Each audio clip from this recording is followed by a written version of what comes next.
আসসালামু আলাইকুম ভিউয়ার্স, আল্লাহর অশেষ রহমতে আলহামদুলিল্লাহ সবাই ভালো আছেন। দেখেন, এই ভিডিওর মধ্যে যে তথ্যটা তুলে ধরবো সেটা হচ্ছে রাশিয়া ভিসা সম্পর্কে। মূলত রাশিয়ার ভিসা নিয়ে আরো অনেকগুলা ভিডিও আছে, নতুন নতুন আপডেট নিয়ে আমাদের অন্য যেই বড় চ্যানেলটা সেই চ্যানেলে দেওয়া আছে, আপনারা চাইলে সেই চ্যানেলটাও দেখতে পারেন।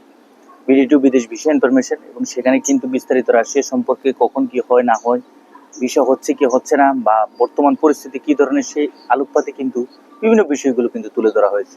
আপনারা চাইলে বিভিন্ন ভিডিওগুলো দেখেও ভালো একটা ধারণা অর্জন করতে পারবেন ইনশাল্লাহ।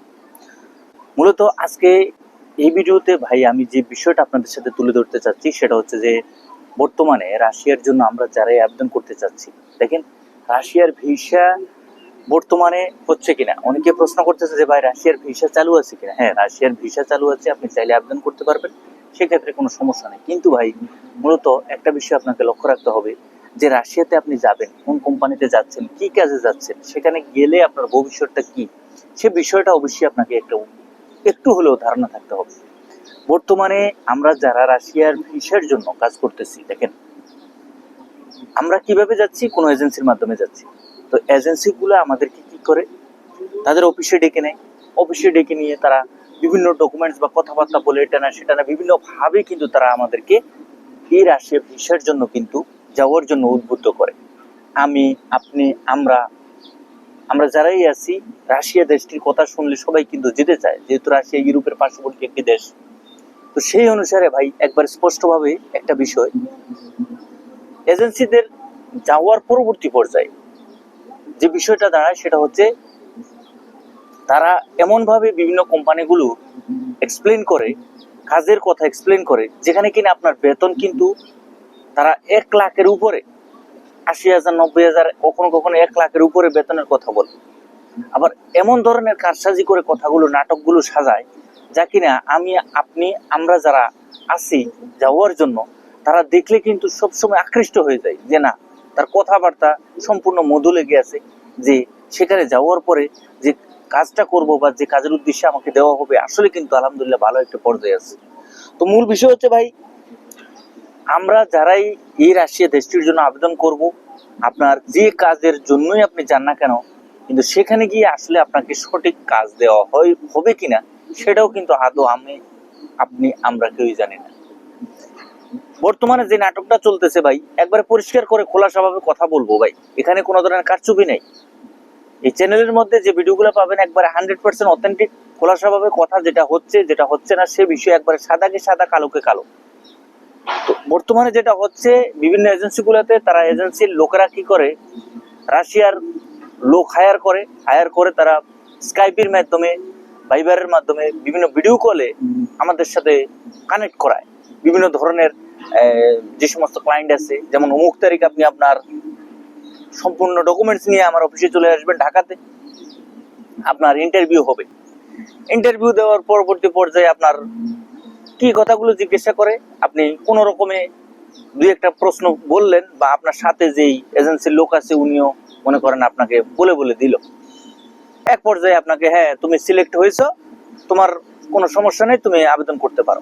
হ্যাঁ, তখন আপনার সিলেকশন অনুযায়ী কাগজপত্র আপনি দিয়ে গেলেন, ফাইল দিয়ে গেলেন। কিন্তু ভাই এগুলার যে কত ধরনের কত সলসাতুরি, সেটা বাস্তবিক করতে আমি, আপনি, আমরা কেউই বুঝবো না ভাই। দেখেন, যে ভিসার কার্যক্রমটা তারা আমাদের জন্য করতেছে, একটা লোক এনে, রাশিয়ার একটা সাদা চামড়ার একটা লোক এনে আমাকে স্কাইপিতে ইন্টারভিউ নিল, আদৌ কি তার কোম্পানি আছে কি নাই, সেই লোকটা কে সেটা আমি, আপনি, আমরা কেউই জানি না। এজেন্সি ওই ব্যক্তিকে কন্ট্যাক্ট করে যে কোনো ভাবে এই কাজটা করতেছে, বা রাশিয়াতে তাদের সাথে যে কোনো একটা ভাবে কন্ট্যাক্ট হয়ে তারা এই কাজটা করতেছে। কিন্তু মূলত যে কাজের ভিসার জন্য ভাই আমরা যে কোম্পানিতে যাব, বা আমরা যে কোম্পানিতে কাজগুলা জমা দেব বা কাজ করব, দেখেন কাজের ক্ষেত্রে রাশিয়ার জন্য আপনি বাইরের জগতে মানে আউটডোরে কাজ করাটা আসলে বিশাল বড় একটি সমস্যা। তাদের এই যে রাশিয়ার যে টেম্পারেচার, রাশিয়ার যে তাপমাত্রাটা, শীতকালে ভাই যে ধরনের তুষারপাত হয় বা বরফ পড়ে, সেটা আমি, আপনি, বাংলাদেশি একজন নাগরিক হিসেবে আমরা কখনো সহ্য করার মতো না। সাধারণভাবে আপনি সেখানে যারা যাচ্ছে তারাই একমাত্র সরেজমিনে সেটাই বলতেছে যে ভাই এখানে বাইরে আউটডোরে কাজ করা কোনো রকমের সম্ভব না। ইনডোরে হলে কোনো রকমের যান মানে আপনার শরীরে টিকানো যায়, কিন্তু বাইরে ভাই অসম্ভব। এক পর্যায়ে আমরা কি করি, আমরা বিভিন্ন ভাবে বিভিন্ন লোকের মাধ্যমে আমরা কিন্তু মনে করেন এই যেই সৈনিকের খাতায় নাম দিই, সৈন্যবাহিনীতে নাম দিই। কিন্তু ভাই মূল বিষয় হচ্ছে আমরা তো ভাই আসলে আধো বাস্তবিক অর্থে যেটা হচ্ছে সেটা আমরা কেউই চিন্তা ভাবনা করতেছে না। এখন আপনি টাকা পয়সা খরচ করে গেলেন, দেখেন টাকা পয়সা খরচ করে গেলেন, এক পর্যায়ে সেখানে গিয়ে আপনার কি হলো, আপনার কাজ যেটা ছিল 2-6 মাস পরে কিন্তু আপনার কাজটা চলে গেল, আপনি কাজটা করতে পারলেন না, বা আপনার কাজটা করার মতো কোনো পরিস্থিতি নাই। এর পরবর্তী পর্যায়ে আপনি নতুন আর একটা কাজ যে সংগ্রহ করে নিবেন বা আপনাকে কেউ করে দিবে সেটাও কিন্তু না, এবং কি ভিসা রিনিউ করার যে ব্যাপার স্যাপার সেটাও কিন্তু আপনি সমস্যার মাঝে পড়ে যাচ্ছেন। তো এইরকম অনেকেই আছি আমরা না পারতে, আমরা আমাদের আর কোনো কিছু করার থাকে না, আমরা না পারতে আমরা এই সমস্ত মানে রাশিয়ার যে সৈন্যবাহিনীর কাজকর্মগুলোতে আমরা জড়িত হয়ে যাই। আর এই কাজে যখন আমরা জড়িত হই তখন আমাদের আর পিছের দিকে ফিরে আসার কোনো চিন্তা ভাবনা করা যাবে না। একবার যদি এই সমস্ত কাজের সাথে জড়িত হন, আপনি পিছনে ফেরানোর কোনো সুযোগ নাই। সুতরাং ভাই এই রাশিয়া দেশটির জন্য আমরা যারাই জমা দিতে চাচ্ছি, জমা দেওয়ার জন্য চেষ্টা করতেছি, অবশ্যই আপনাকে সঠিকভাবে সঠিক মাধ্যম অনুযায়ী একবারে পরিষ্কারভাবে, বাংলাদেশ থেকে আমরা কিছুদিন আগেও দেখেছি সরকারিভাবে রাশিয়ার উদ্দেশ্যে লোক নিচ্ছে, কিন্তু সেখানে যাওয়ার পরে আমাদের যে সঠিক কাজটা সেটা কিন্তু দেওয়া হচ্ছে না।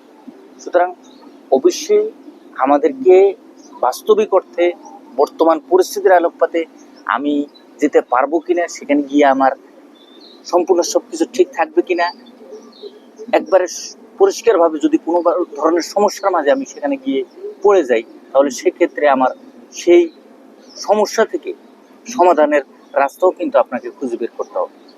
যাই হোক, সবাই ভালো থাকবেন, সুস্থ থাকবেন। আগামীতে নতুন কোনো আপডেট নিয়ে খুব শীঘ্রই আপনাদের সামনে উপস্থিত হবো। আল্লাহ হাফিজ।